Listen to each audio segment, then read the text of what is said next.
My friends, defeating our brutal enemies requires both courage and clarity. Clarity begins by knowing the difference between good and evil. Yet incredibly, many anti-Israel protesters, many choose to stand with evil. They stand with Hamas. They stand with rapists and murderers. They stand with people who came into the kibbutzim, into a home. The parents hid the children, the two babies, in the attic, in a secret attic. They murdered the families, the parents. They found the secret latch to the hidden attic, and then they murder the babies. These protesters stand with them. They should be ashamed of themselves.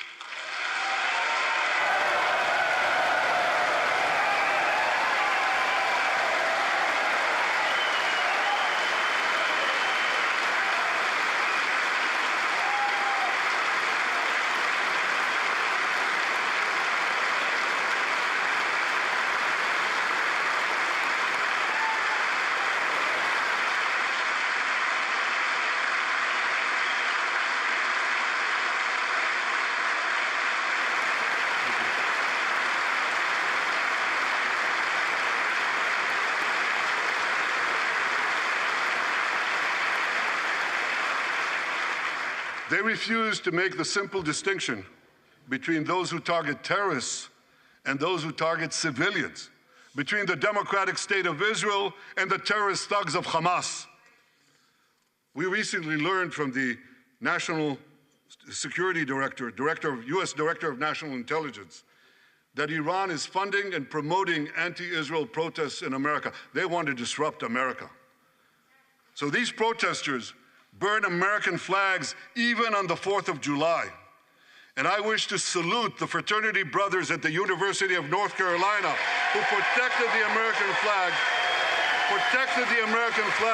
against these anti-Israel protesters.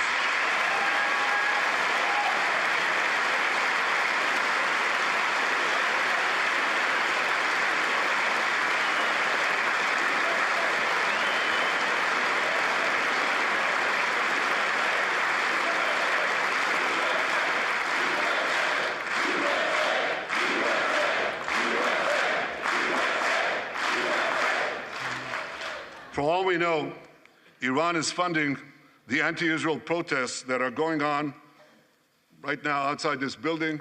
Not that many, but they're there, and throughout the city. Well, I have a message for these protesters. When the tyrants of Tehran, who hang gays from cranes and murder women for not covering their hair, are praising, promoting, and funding you, you have officially become Iran's useful idiots.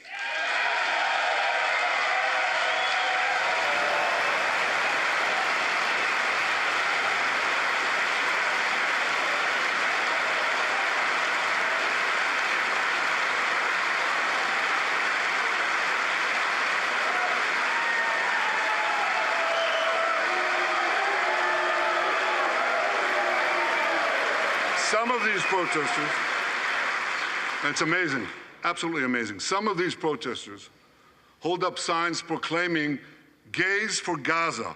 They might as well hold up signs saying chickens for KFC.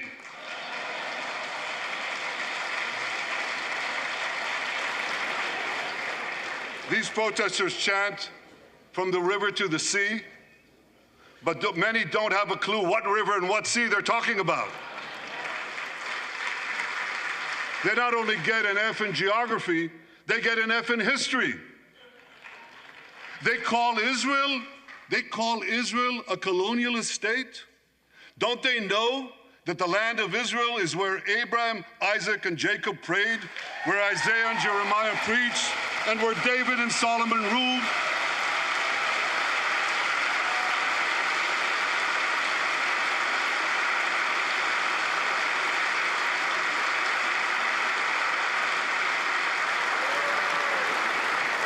For nearly 4,000 years, the land of Israel has been the homeland of the Jewish people. It's always been our home. It will always be our home.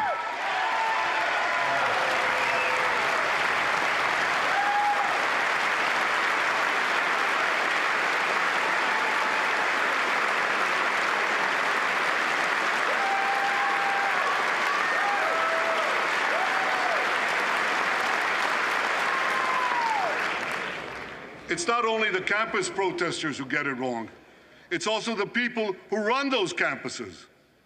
80 years after the Holocaust, 80 years after the Holocaust, the presidents of Harvard, Penn, and I'm ashamed to say my alma mater, MIT, couldn't bring themselves to condemn the calls for the genocide of Jews. You remember what they said? They said, it depends on the context. Well, let me give these befuddled academics a little context.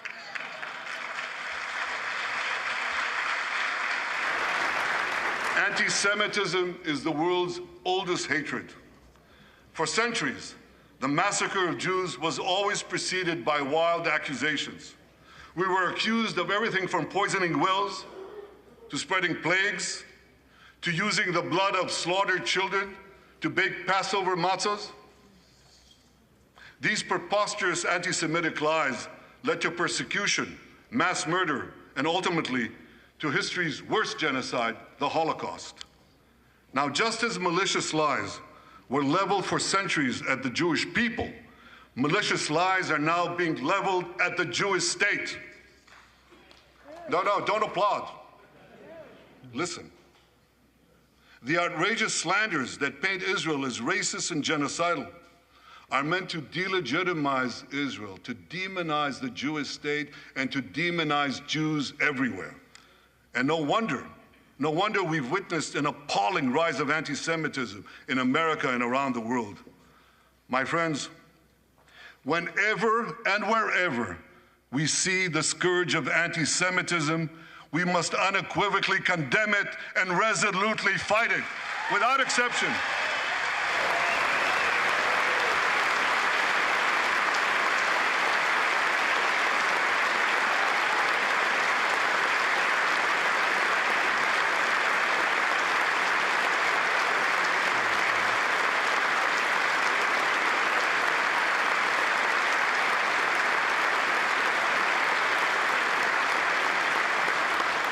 And don't be fooled when the blood libels against the Jewish state come from people who wear fancy silk robes and speak in lofty tones about law and justice.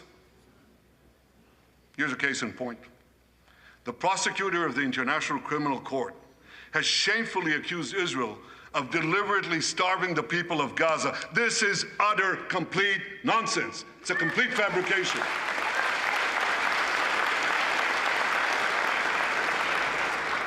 Israel has enabled more than 40,000 aid trucks to enter Gaza. That's 500,000 tons of food, and that's more than 3,000 calories for every man, woman, and child in Gaza. If there are Palestinians in Gaza who aren't getting enough food, it's not because Israel is blocking it, it's because Hamas is stealing it.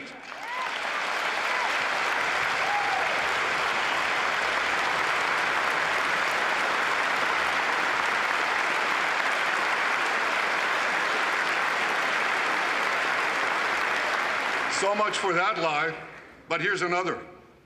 The ICC prosecutor accuses Israel of deliberately targeting civilians. What in God's green earth is he talking about? The IDF has dropped millions of flyers, sent millions of text messages, made hundreds of thousands of phone calls to get Palestinian civilians out of harm's way. But at the same time, Hamas does everything in its power to put Palestinian civilians in harm's way. They fire rockets from schools, from hospitals, from mosques. They even shoot their own people when they try to leave the war zone. A senior Hamas official, Fatri Hamad, boasted, listen to this, he boasted that Palestinian women and children excel at being human shields. His words, excel at being human shields. What monstrous evil. For Israel, every civilian death is a tragedy. For Hamas, it's a strategy. They actually want Palestinian civilians to die so that Israel will be smeared in the international media and be pressured to end the war before it's won. This would enable Hamas to survive another day and, as they vowed, to carry out October 7th again and again and again. Well, I want to assure you, no matter what pressure is brought to bear, I will never allow that to happen.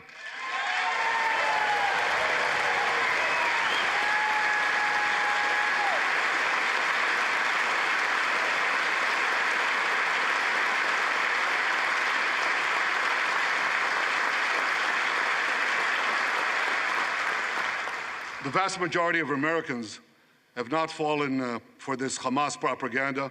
They continue to support Israel.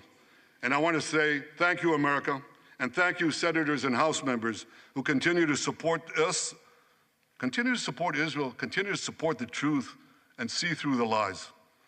But as for the minority that may have fallen for Hamas's cons job, I suggest you listen to Colonel John Spencer. John Spencer is head of urban warfare studies at West Point. He studied every major urban conflict. I was going to say in modern history. He corrected me, no, in history. Israel, he said, has implemented more precautions to prevent civilian harm than any military in history and beyond what international law requires.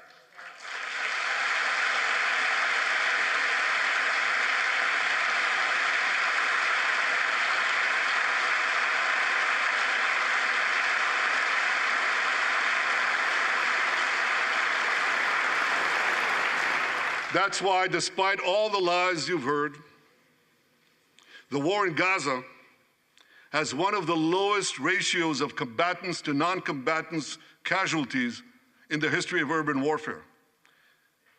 And you want to know where it's lowest in Gaza? It's lowest in Rafah. In Rafah. Remember what so many people said? If Israel goes into Rafah, there'll be thousands, maybe even tens of thousands of civilians killed. Well, last week, I went into Rafah. I visited our troops as they finished fighting Hamas's remaining terrorist battalions. I asked the commander there, how many terrorists did you take out in Rafah? He gave me an exact number, 1,203. I asked him, how many civilians were killed? He said, Prime Minister,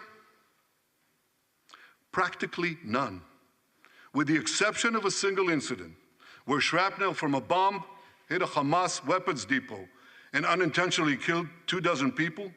The answer is practically none. You want to know why? Because Israel got the civilians out of harm's way, something people said we could never do, but we did it.